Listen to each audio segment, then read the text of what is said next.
Good morning. আজকে চলে এসেছি একটা নতুন ভিডিও নিয়ে। ইনগ্রেডিয়েন্টস দেখে হয়তো বুঝতেই পারছেন আমি কি বানাতে চলেছি। আজ বানাচ্ছি ওরিও বিস্কুট দিয়ে চকলেট কেক।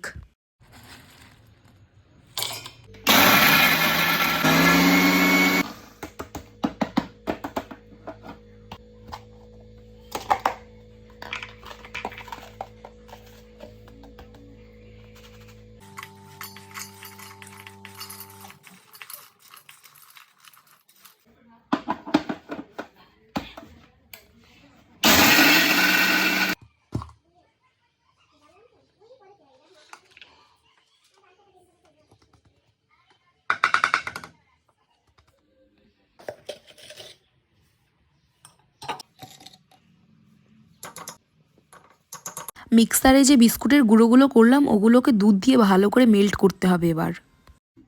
তো এটাকে এবার আমি করে নেবো এরকম। আপনারা হয়তো বুঝতে পারছেন যে কেক বানানো যতটা ইজি মনে হয় ততটা না। আমি হয়তো বেশি জল ঢেলে ফেলেছি।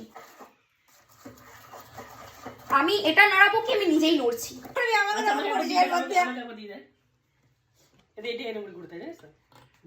কত টাইম লস করতে পারিস আমি দেখছি।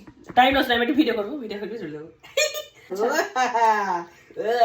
ভাই স্পেস নেই। বানাবো coffee cake, coffee chocolate cake.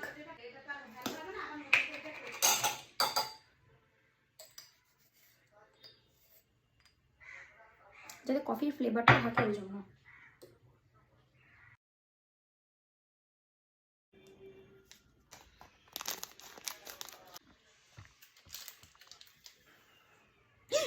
কতটা দিয়ে ফেললাম? 1 চামচ মতো দিতে বলেছিল। কেক হবে না এটা তুমি শিওর? কেন যেটা হবে ইনো বেশি দিয়ে জানি না এটা কি তৈরি হবে। খুব ভয় লাগছে। আমি ভিডিওতে দেখেছিলাম 1 চামচ ইনো দিতে, বাট আমি ইনো ঢেলেই দিয়েছি। লাস্টে আর একটু বাকি ছিল, তখন আমি ঢেলা বন্ধ করলাম। এখন ইনোটা দেওয়ার পর কেকের রূপটা একটু মানে পাফি কেকটা হয়েছে, মানে কেক না ব্যাটারটা একটু পাফি হয়েছে। আমি তো এরকম করেই যাচ্ছি সেই থেকে। ওভাল শেপ করে পেপারটা কেটে নিচ্ছি এবং এর ভিতরে আগে অয়েল ব্রাশ করব, তারপরে পেপারটাকে বসাবো যাতে কেকটা বার করার সময় না লাগে। এবারে এইটাকে আমি অয়েল দিয়ে ব্রাশ করব। তো মা তেল ঢেলে দিয়েছে।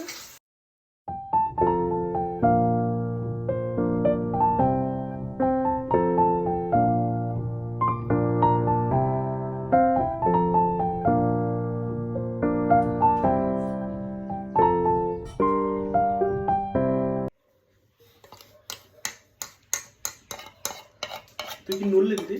কেন? ব্যাটারটাকে ভালোভাবে ঝাঁকিয়ে নিতে হবে যাতে এয়ার বাবলগুলো উপরের দিকে উঠে আসে। আমি এখানে একটা পাতিলা নিয়েছি, তার ভিতরে লবণ এবং কেকের যে স্ট্যান্ডটা হয় সেটা দিয়েছি। ওভেন 10 মিনিট আগে থেকে অন করে এই কড়াটাকে প্রিহিট করে নিতে হবে। তারপরেই কেকটাকে ওর ভিতরে দিতে হবে। এখানে আমি সুগার সিরাপ বানানোর জন্য 3 চামচ চিনি নিয়েছি, তার সাথে একটু জল অ্যাড করে এবার এটাকে ফুটাতে হবে। কেকটা এবার একটু চেক করার পালা। এই দেখেন কেক ফুলতে শুরু করেছে। হোক আরও, সবে 15 মিনিট হলো। এবার আমি বানাবো চকলেট সিরাপ। তার জন্য নিয়ে নিয়েছি ডিয়ার মিল্ক। 2টো প্যাকেট এনেছিলাম। এগুলোকে ছোট ছোট টুকরো করে তার ভিতরে একটু জল ঢেলে এবার ওভেনে দেবো। এই চকলেট সিরাপটা আপনারা চাইলে ডার্ক চকলেট দিয়েও বানাতে পারেন। ডার্ক চকলেট দিয়ে বানালে জিনিসটা আরও কালো হবে এবং দেখতেও সুন্দর হবে। আমি এই চকলেটের সাথে একটু জল অ্যাড করে নিলাম। নিয়েছি দেখবো বলে। কেকটা এরকম কালা হয়ে এসছে। আর এই যে এবার খিল।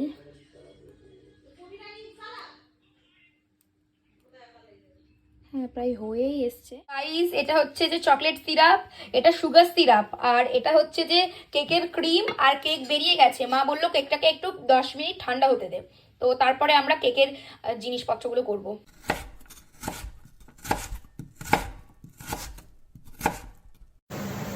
তো গাইস এবার এটাকে উল্টাবো।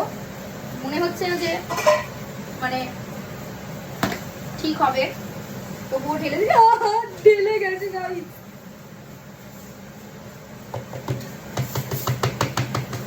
বিসমিল্লাহ। আল্লাহ আমার প্রথম জিনিস যেন ভালো হয়। আল্লাহ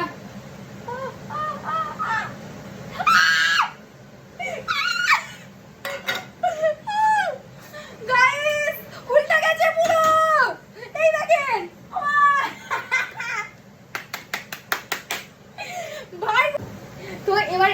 যেহেতু পেপার আর ওই দিকটা একটু কেটে বাদ দিতে হবে, তো সেটা করি। চলো এই দেখেন, তো আমার কেকের শেপটা ওভাল শেপ হয়েছে, সেটা আপনারা হয়তো দেখতেই পাচ্ছেন। এবার আমাকে কি করতে হবে, এই এই জিনিসটাকে কেটে আমি এখানে রাখবো, দিয়ে এটাকে সেই বল বানাবো।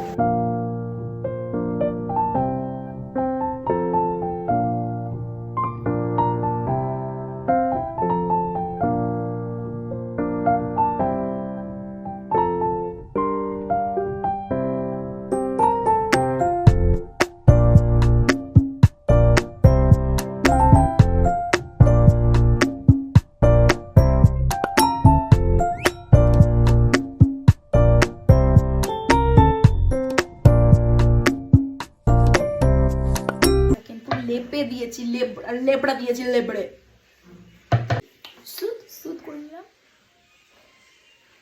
আর চেষ্টা করবো এটাকে প্লেন করার।